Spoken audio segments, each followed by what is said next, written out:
Hey kids, how you doing? It's Papa Dan here with another Papa Dan bedtime Bible story. We have a continuation of a story we've been talking about for a while. Remember we were talking about Jacob and Esau, the twin brothers who, they didn't look identical twins, but they were twin brothers. Esau was the big rugged hunter of a guy, and Jacob, well, he liked to cook and hang around the house and everything. And he was also a trickster, and he tricked his brother and his father into giving the inheritance that belonged to Esau to Jacob. And as that happened, Esau was not a happy man at all.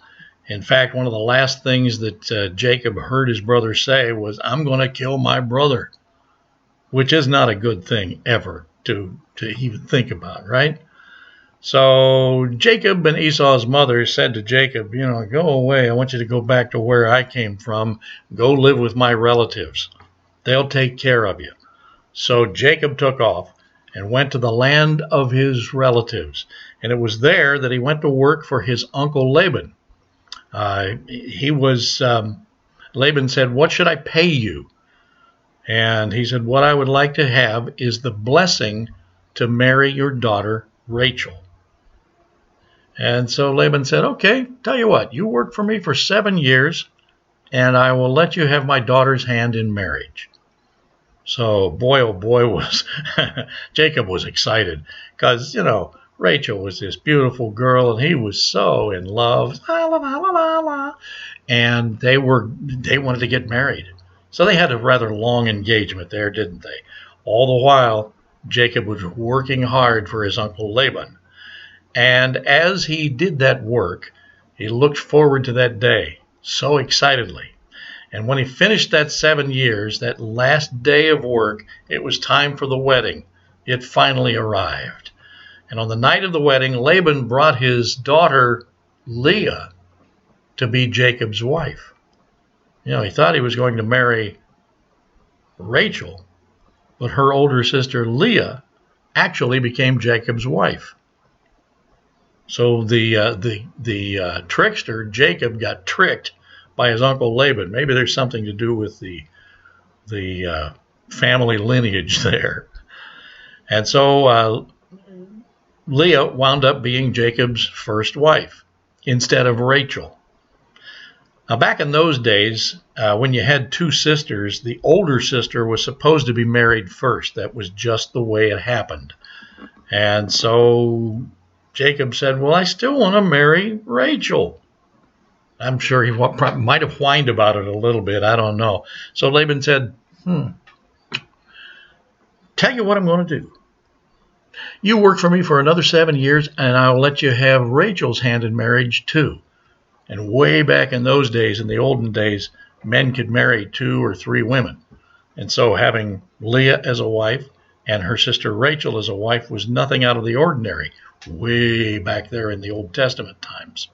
So he worked that next 7 years, and sure enough, Laban was good to his word this time around, and Jacob got to marry Rachel. So now he had his wife and 2 wives, and they had lots of kids. He had 12 sons altogether, and lots of daughters as well. And so the time came when Laban said, "I'll tell you what, don't you keep working for me here, and I'll give you some land, and we'll strike up a partnership. You kind of hang around here." And Jacob is thinking, I can't go back home because my brother wants to kill me, and that's not a good thing at all. So he decided to go ahead and work with him. But God had different plans for Jacob. He told Jacob to gather his family and leave Laban behind. So as the father of all these children, he took off with his family. And Laban woke up to find that all his children, or his grandchildren, and his daughters were gone. So he followed after them. Now, this could have been trouble, but Laban understood, that Jacob wanted to go home where his mother was and go back to the land where he had been born, etc., etc. And so he went ahead and took after them because he wanted to say goodbye to all his grandchildren. You can understand that, can't you?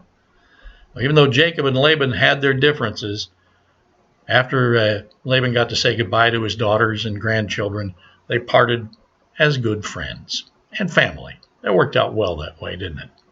Now, what we're going to do next time we get together, we're going to take up the story as Jacob and the family are headed back home, and all those sons and daughters are going with them.